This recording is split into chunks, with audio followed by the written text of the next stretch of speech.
Bonjour à tous, on sait tous que le rabbi n'est jamais satisfait. Le rabbi est content, mais il nous dit, tu ne peux pas te satisfaire de ce que tu as fait jusqu'à présent, tu dois avancer.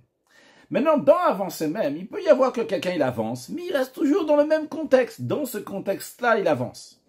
Mais quand le rabbi dit d'avancer, c'est pas avancer dans le même contexte, mais c'est avancer et arriver tout à fait à un autre niveau, à une autre dimension. Voyons comment le rabbi nous explique cela dans le contexte de l'étude de la Torah, de l'accomplissement des mitzvot, comment un juif doit avancer et évoluer sans aucune commune mesure avec ce qu'il y avait le jour d'avant, l'heure d'avant, la minute d'avant, la seconde d'avant. Il faut maintenant passer tout à fait à un autre stade. Dans la paracha de Tavo, Moshe Rabbeinu dit au peuple juif, un ordre, vehalarta bidrachav.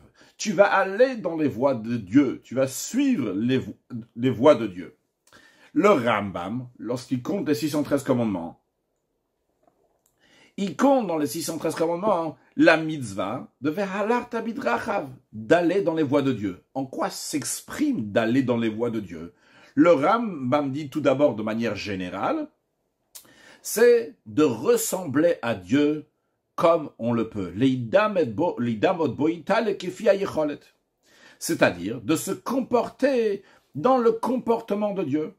Et comme le Rambam ramène la dracha, l'explication que le Sifri donne sur ce verset, il dit, de la même manière que Dieu il est chanoun, il est gracieux, afata, toi aussi, heye chanoun, sois gracieux.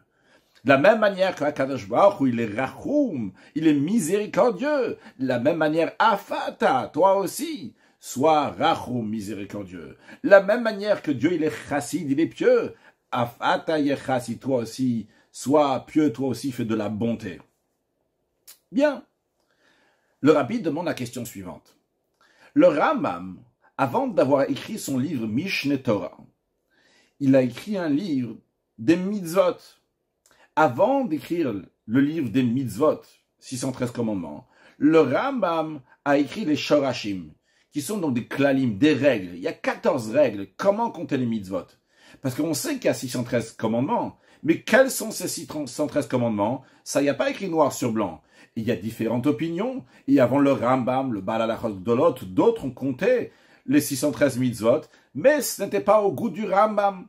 Le Rambam, avant de faire son livre de Mishneh Torah, il a fait un livre de Sefer HaMitzvot, déjà pour clarifier quels sont les mitzvot.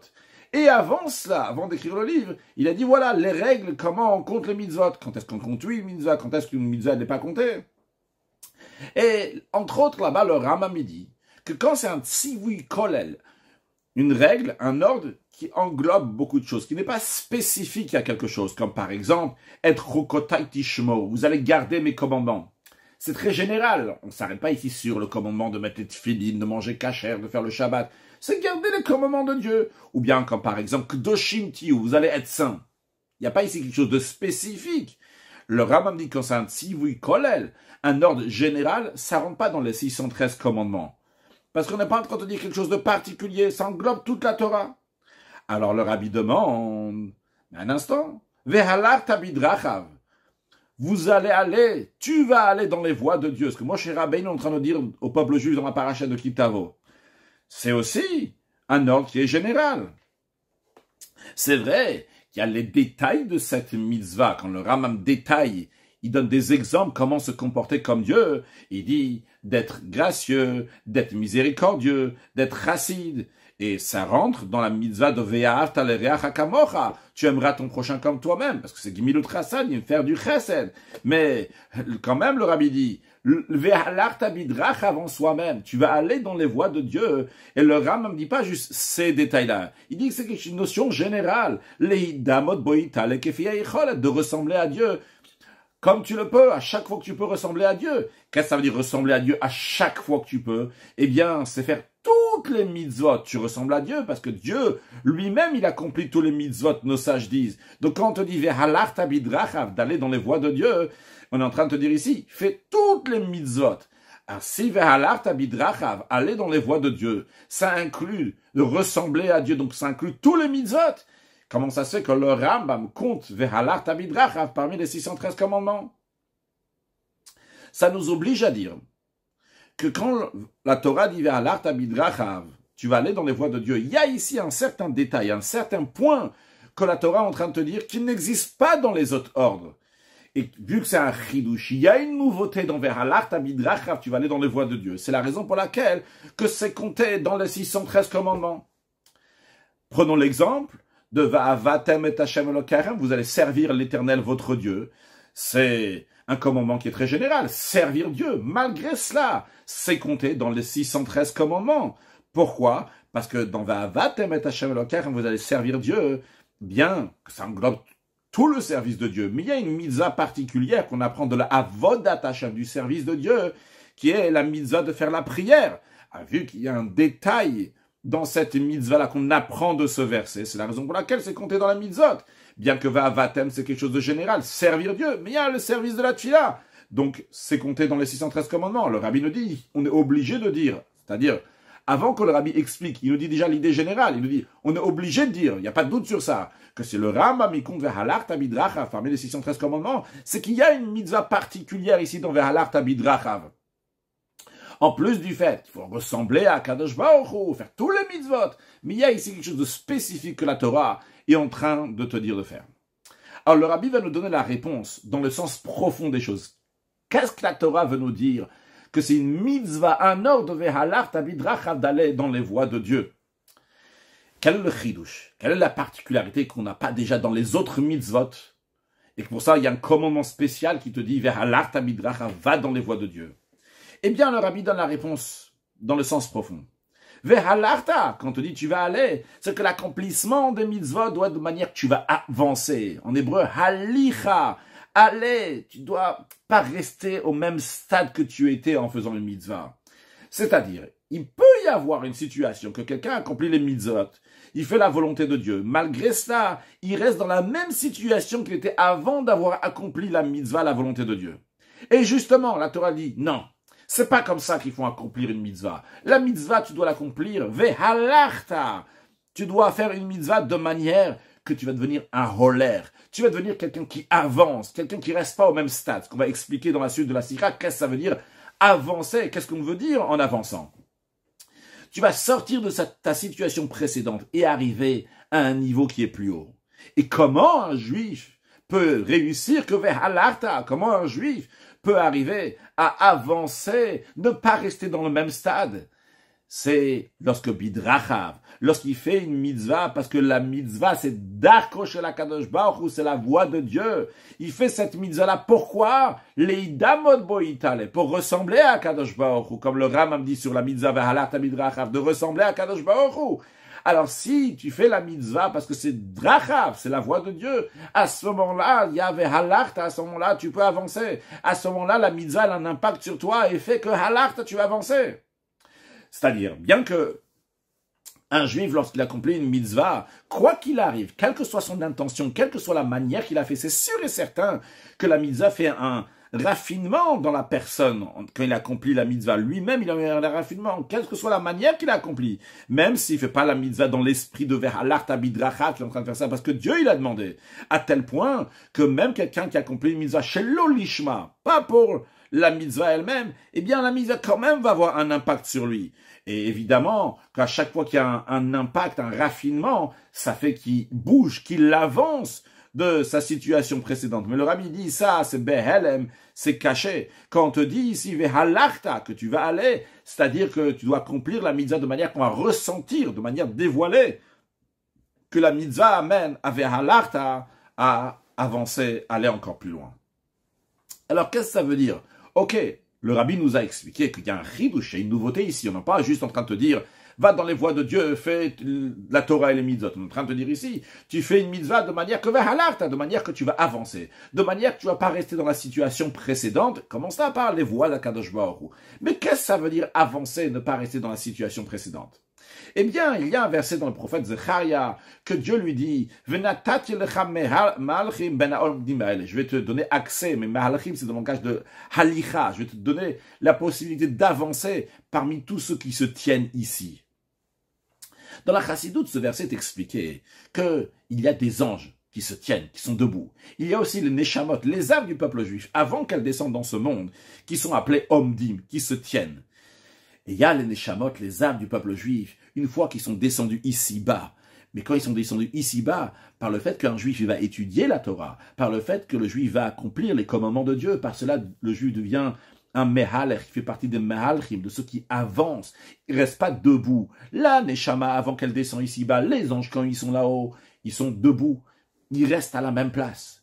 Par contre, la Neshama, une fois qu'elle descend ici-bas, elle a la possibilité d'avancer, d'être un mehaler, d'avancer. Et dans la Chassidoute, c'est expliqué que c'est vrai que les anges, ils avancent même quand ils sont là-haut. Et à plus forte raison, les Neshamot, les âmes divines, quand ils sont là-haut, ils font qu'avancer, d'aller de plus haut en plus haut. Malgré cela, ils sont quand même appelés Omdim, qui se tiennent debout. Pourquoi? Parce que malgré les aliyot, malgré l'élévation qu'ils ont, toutes ces élévations-là, ils sont dans un ordre qui est limité. C'est un ordre, donc c'est limité, parce qu'il y a une étape, une autre étape, et on reste dans un certain contexte. Chaque élévation, elle est encore comme une mesure à la précédente. Et même si le niveau suivant va être extrêmement haut, mais elle est encore liée avec le niveau qui est précédent, qu'ils ont eu juste avant. Et c'est la raison pour laquelle ils sont appelés Omdim. Omdim qui se tiennent. Ils se tiennent encore à un seul endroit. C'est-à-dire que même avec tous les aliyot, toutes les élévations très très hauts qu'ils ont, mais ils ne parlent pas totalement du niveau précédent. Ça, c'est les âmes quand ils sont là-haut et les anges qui sont évidemment dans le ciel. Mais quand la Neshama descend ici-bas, à ce moment-là, elle devient Mehal, elle peut avancer, elle fait partie des Mehalchim.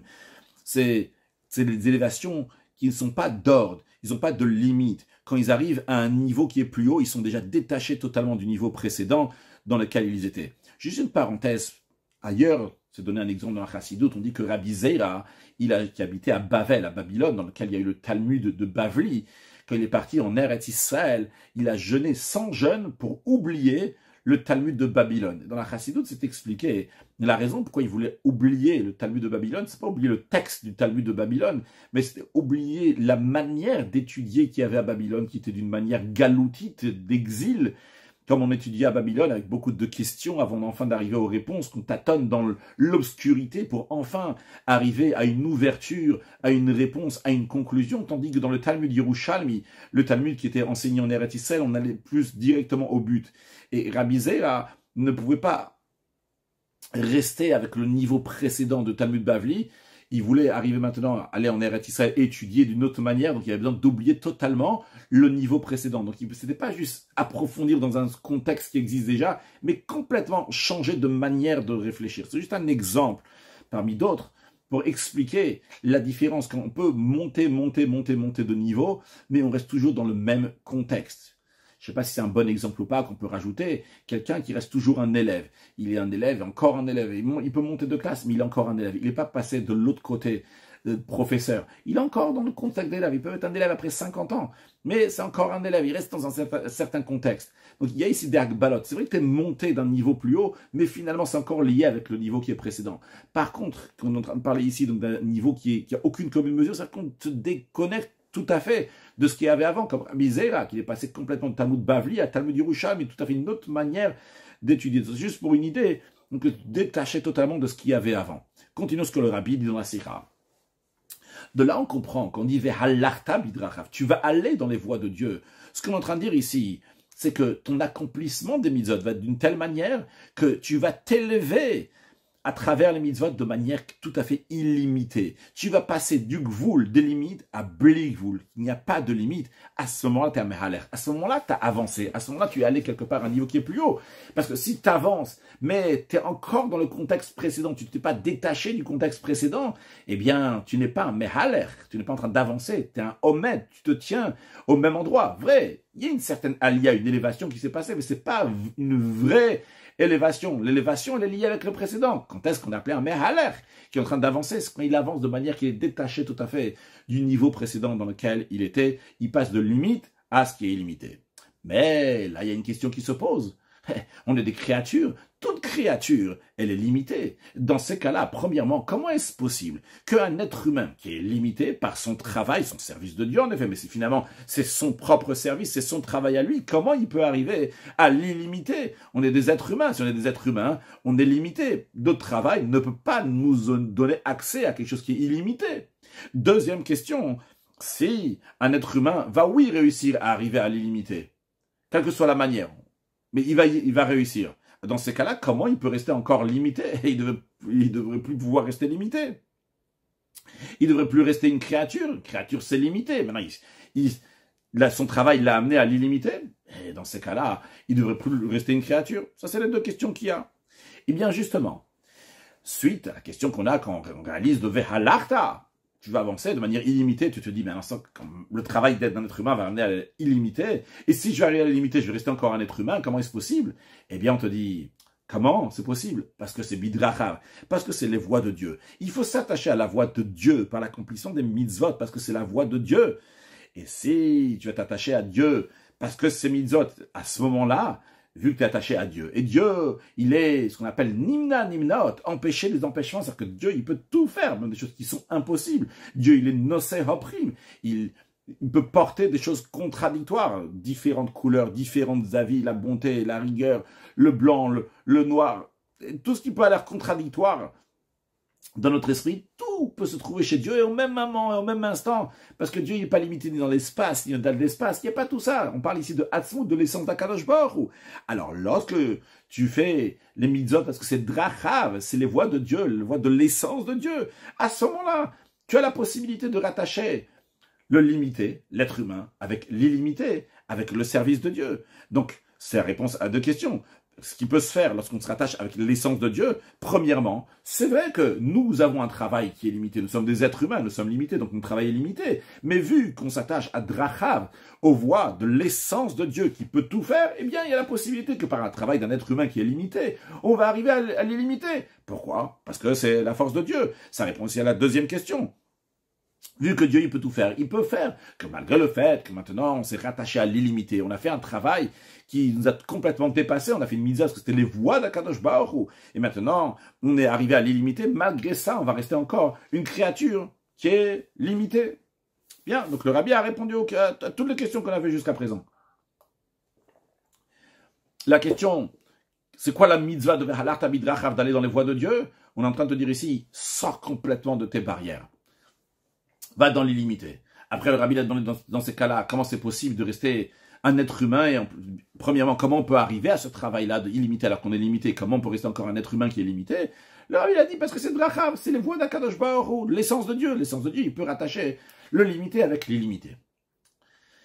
Et donc, malgré qu'on est limité, on peut faire un travail qui est limité. Et deuxièmement, on peut rester des êtres humains limités malgré le fait qu'on s'est rattaché avec l'illimité. Maintenant, le Rabbi va creuser un peu plus. Il faut comprendre, quand même, l'intention de Dieu, c'est que toutes les élévations, tous les niveaux que l'être humain va arriver, ils vont venir par les efforts de l'être humain. C'est un principe que Dieu il a décidé. Et d'ailleurs, la raison pourquoi Dieu il a décidé ça, c'est parce que si on va tout donner à l'être humain sans que lui il va faire des efforts, ça ne sera pas vraiment le bien pour l'être humain. Parce que quand on donne gratuitement, c'est ce qu'on appelle nama de kisoufa, un pain honteux. Un pain qu'on t'a donné, t'as pas travaillé, on te dit, ah pitié, tiens, on va te donner. Non, l'être humain, il a une satisfaction qu'on lui donne quelque chose suite à son travail, suite à ses efforts à lui. Alors, ça c'est un principe général qu'Akadosh Baruch Hu il a fait, pas juste donner comme ça. Tu vas arriver à un niveau, c'est par tes propres efforts. Alors, le Rabbi dit, on est obligé de dire, en ce qui nous concerne aussi, que le fait qu'un être humain parle vehalarta, en allant, en faisant la mitzvah, parce que la mitzvah d'Hachem, il peut arriver à Bilgvoul, à l'illimité, ça vient par son travail à lui, ses efforts à lui. On est obligé de dire ça, parce que tout ce qu'Akadosh Baruch Hu, tout ce que nous on reçoit, Akadosh Baruch Hu, il a voulu que ce soit par nos efforts. A priori, ça pose question, le Rabbi dit. Ce qu'on a expliqué jusqu'à présent, que nous sommes des êtres humains qui sont limités. Notre travail, il est limité. Donc on ne peut pas arriver à un niveau qui est limité. Comment on arrive vers l'art à un niveau qui est limité? C'est uniquement parce qu'Akadosh Baruch Hu, Dieu, il nous élève qu'on va arriver à ce bligoul à l'infini. Mais ça veut dire quoi? C'est que Dieu il est en train de nous élever à ce niveau d'infini, mais ce n'est pas nous-mêmes, par notre travail qu'on arrive. Alors, le rabbi précise un peu plus. Il dit, c'est malgré le fait que cette lié à cette élévation qui vient suite à ce hilour, le vehalart, pour le fait qu'on avance. C'est pas que, c'est vrai que c'est pas le fait qu'on vient en train de dire à la personne, tu sais, toi tu vas avancer un maximum que tu peux, et ça va être entièrement limité, mais après ça, une fois que tu as fait toutes tes limites, on va te faire un grand cadeau, on va te dire, tu sais quoi, chut, on va te prendre, on va t'élever à un niveau très très haut. Parce qu'Akadosh Baruch Hu, il peut tout faire, c'est la raison pour laquelle aussi qu'il va faire ça. Non, c'est pas ça l'explication qu'on a donnée. Ce qu'on est en train de dire ici, c'est que le travail de l'être humain, c'est lui qui fait le hilour, c'est lui qui est en train de faire que tu peux avancer, mais ce avoda, ce travail-là, comment ils peuvent, ton travail, il peut faire que tu vas avancer, c'est parce qu'il y a Akadosh Baruch Hu, il y a Dieu. C'est le rabbi dit. Il y a deux manières comment voir que l'être humain il va arriver à les limiter. Une manière, c'est qu'en vérité, lui, il ne touche pas du tout les limités. Lui, il fait tout ce qu'il fait. Son travail, il est complètement limité. Après, il a fait son travail, on dit, ah, Chazak, t'as fait un bon travail, hop, on va te faire passer à l'illimité. Le rabbi dit non, c'est pas ça qu'on a expliqué jusqu'à présent. Ce qu'on a expliqué jusqu'à présent, c'est que c'est le travail de l'être humain lui-même qui l'amène à l'illimité. Mais qu'est-ce que c'est le travail de l'être humain qui l'amène à l'illimité? C'est pas parce que le travail en lui-même est attaché avec l'illimité, c'est parce qu'à Kadosh Baruch Hu, Dieu, il a donné la possibilité que le travail de l'être humain va l'amener à l'illimité. Et malgré ça, le rabbi dit, quand même, on a une question. Comment est-ce possible que c'est le travail de l'être humain qui est illimité par la force de Dieu, et on dit, c'est l'être humain lui-même qui est en train de s'élever ici, d'aller à un niveau plus haut a priori. Pourquoi, toi, ton travail peut être illimité? C'est uniquement parce qu'Akadosh Baruch Hu, il t'a donné la force que ce soit illimité. Mais ton travail en lui-même, a priori, il n'est pas illimité, il n'est pas vraiment illimité. Le rabbi dit, c'est pas possible de dire ça. On est obligé de dire que le travail lui-même du juif, c'est ce qui amène qu'il va devenir illimité, c'est lié avec le travail du juif lui-même. Non pas que le juif, il travaille de manière illimitée parce que Dieu, il fait que ça peut être illimité, parce que c'est lié au travail du juif lui-même. Quelle est l'explication? Rabbi dit l'expression est la suivante. Comment un juif peut arriver que ces mitzvot, c'est comme un moment vont être drachav chez la Kadosh Baruch Hu, les voies de Dieu, et qui vont avoir une force qui est illimitée? En effet, c'est lié au juif lui-même. Que le travail du juif, il est limité. Comment ça? Parce que les mitzvot qu'un juif, il fait sont liés avec sa neshama, avec l'âme du juif. Et l'âme du juif, c'est chelek elokam imal mamash. C'est une parcelle de Dieu, mamash, vraiment une parcelle de Dieu. Quand on dit c'est une parcelle de Dieu, de la même manière que Dieu, il est illimité, l'âme du juif, elle est illimitée. Donc dans le juif même, il y a cette force-là illimitée. C'est pas que le juif est en train de faire un effort, un travail, et à Kadosh Baruch Hu, il dit, Chazak, on va t'aider ici, on va faire que ton propre travail, il va être illimité. C'est que de base, dans le juif, il y a cette force illimitée qui existe, il y a le neshama du juif qui est illimité. Et lorsque le juif, il fait son travail comme il se doit, il amène l'essence de sa neshama dans la mitzvah qu'il est en train de faire. Dans la mitzvah d'être gracieux, etc. Ce qui d'ailleurs, ce que le Rambam dit, il dit afata. Le Rambam prend ça du Midrash. Toi aussi, sois gracieux. Toi, sois miséricordieux. Toi, sois chassid, sois fait de la bonté. C'est quoi l'idée de ata? Ata, toi-même. On parle ici de ton essence. Toi-même, on n'est pas en train d'apprendre ton prénom, ton nom, ton titre. C'est ata, l'essence de toi. C'est quoi l'essence? L'essence de ton âme. Eh bien, elle va être à nous. Bien qu'on parle de l'essence de l'âme ne va pas rester juste dans l'essence de l'âme, dans une théorie, mais passer dans quelque chose de pratique, dans être gracieux, dans être miséricordieux, dans de faire du chesed, de la bonté. Donc, le juif, il prend l'essence de son âme. En autre mot, il est en train de prendre sa emuna pshuta, sa foi en Dieu, sa mesirat nefesh, son don qu'il a envers Dieu, qui est tout à fait irrationnel, qui vient de l'essence d'un neshama. Et par cela, il fait que Akadosh Baruch Hu va venir dans ces sujets. Le Akadosh Baruch Hu, il est appelé Chanon, il l'appelait Rachum, il l'appelait Chassid. Donc le juif est en train de prendre le Hata, l'essence d'un neshama, et il l'amène aussi dans ces sujets, il amène à Kadosh Baruch Hu dans ces sujets. Donc, réponse à la question, comment ça se fait qu'il y a ici une élévation qui a priori n'est pas rattachée avec l'âme du juif, mais elle vient d'en haut. C'est pas pour le travail, l'effort du juif, le rabbi dit pas du tout. C'est l'effort du juif.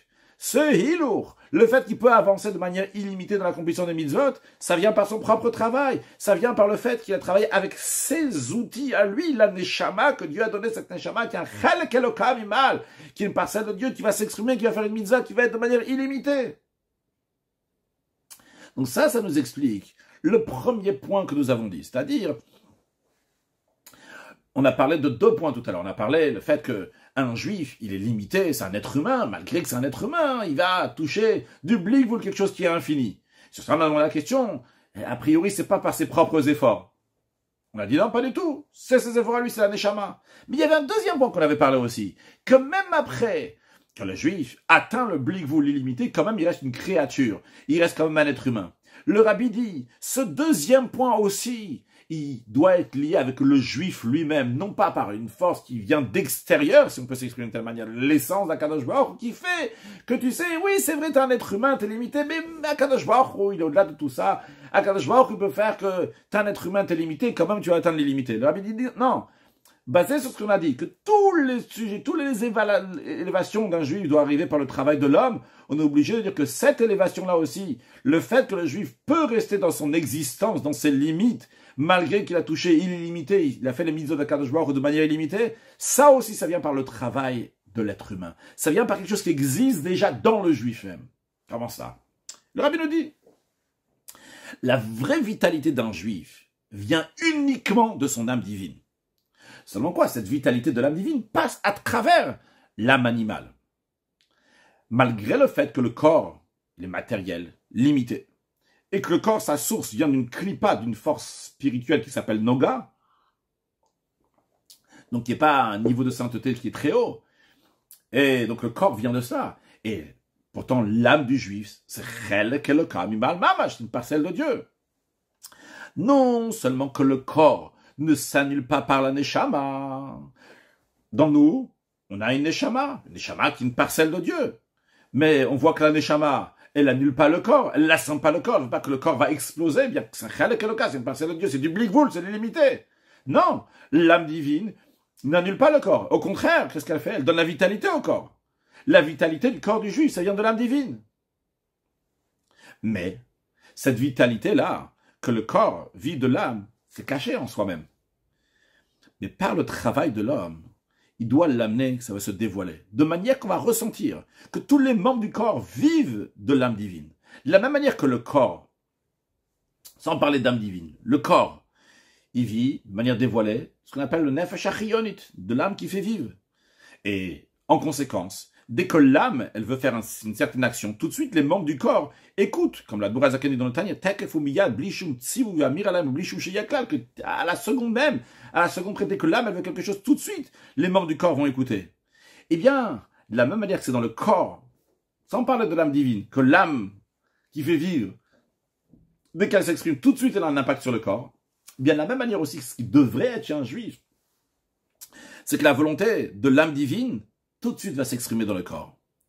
Comment on fait ça? C'est que lorsque l'homme, il enlève tout ce qui peut voiler sur la neshama, et il prend conscience que toute sa vitalité, c'est de l'âme divine, à ce moment-là, tous ses membres, automatiquement, vont faire la volonté de l'âme divine. Et comme l'expression de Yerushalmi qui dit que Karam Garme, il se prosterne tout seul. Donc dès qu'il arrive à Modim, un passage dans la prière dans lequel on doit se prosterner, le corps automatiquement, il se prosterne. Il est dirigé pour ça, il est fait pour ça.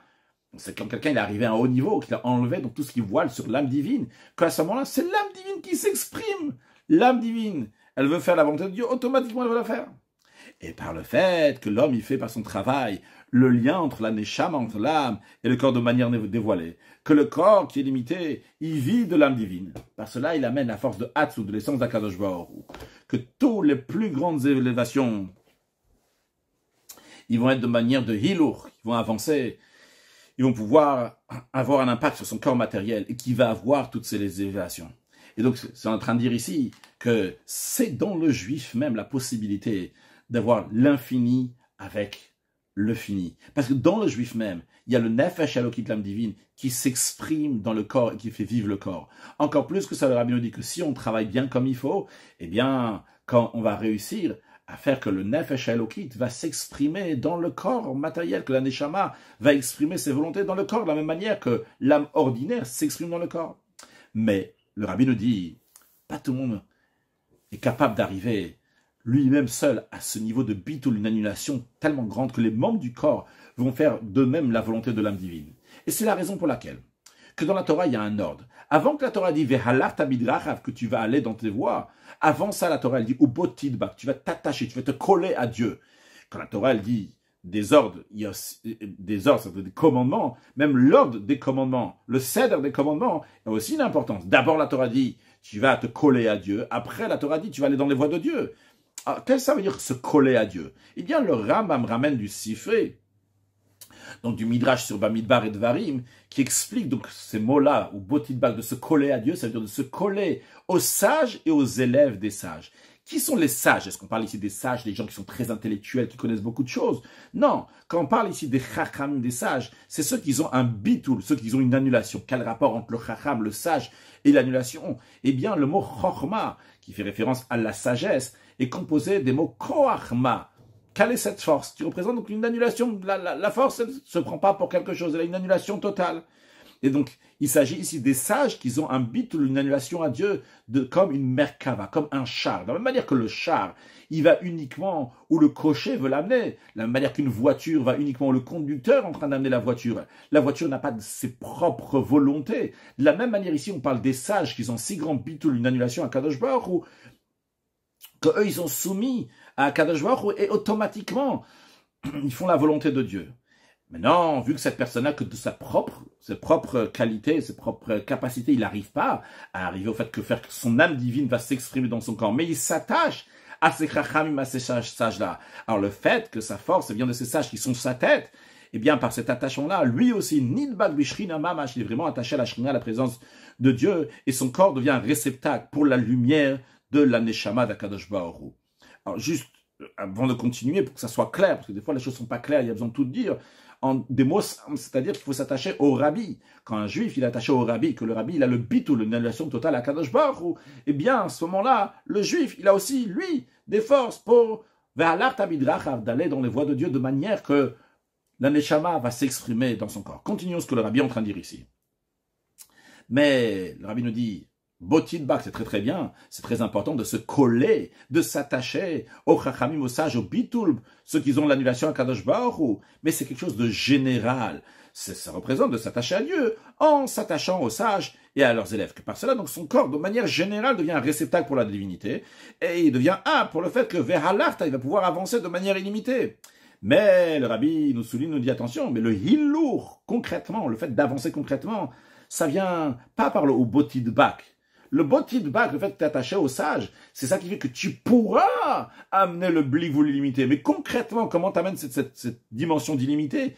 C'est par le masse bepol, par l'action concrètement. Amasse ou aïka, par l'action des mitzvot, l'action c'est l'essentiel. Faire la mitzvah concrètement, par cela on amène action l'essence d'Akadosh Baruch Hu. Et pour que cette hamshara, ce flux divin va être de manière dévoilée, eh bien pour cela, l'ordre de Vehalarta bidrachav, vient l'ordre, donc tu vas aller dans les voies d'Akadosh Baruch Hu, que l'accomplissement des mitzvot va être comment? Bidrachav, tu vas les faire parce que c'est le drachav, c'est le chemin d'Akadosh Baruch Hu, les damot boïtal de ressembler à Akadosh Baruch Hu. Et après, donc, tout d'abord, on a la première étape, ou Botidbak, tu t'attaches à Kadosh Baruch Hu, tu es lié à Kadosh Baruch Hu. À ce moment-là, tu peux avoir Vehalarta, après tu peux avancer, tu fais que la Neshama va s'exprimer de manière illimitée dans le corps. Il va y avoir, en effet, que ce qu'on dit que Tzadikim, en la menouch, que Tzadikim n'ont pas de repos, comme il dit, Yal Chomechai, Lachai, qui vont de force en force, jusqu'à que ça va arriver au moment où il y a un niveau très très haut, Yom Shikul, Shabbat, Menouch, Lachai, Olam, un jour qui est entièrement de repos, à la vie éternelle lors de la venue de Mashiach, très prochainement. Alors avançons, et pas de manière limitée, mais de manière illimitée, à une dimension qu'on n'a jamais eue jusqu'à présent, parce qu'on est attaché à Kadosh Baruch Hu, on a une shama qui est chelek elokal imal mamash, qui est une parcelle de Dieu, et donc on a des capacités pour avancer de manière extraordinaire. Évidemment, avant tout cela, il faut la kashut au rabbi, est attaché au rabbi, le chef de la génération qui nous rattache avec Kadosh Baruch Hu, de manière que 24 heures sur 24 et 7 jours sur 7, on va toujours faire la volonté de Dieu. Vers Halarta, on va aller, parce que Drachav, c'est les voies de Kadosh Baruch Hu, et que très prochainement, tous ensemble, on va accueillir Mashiach Now. Une excellente journée.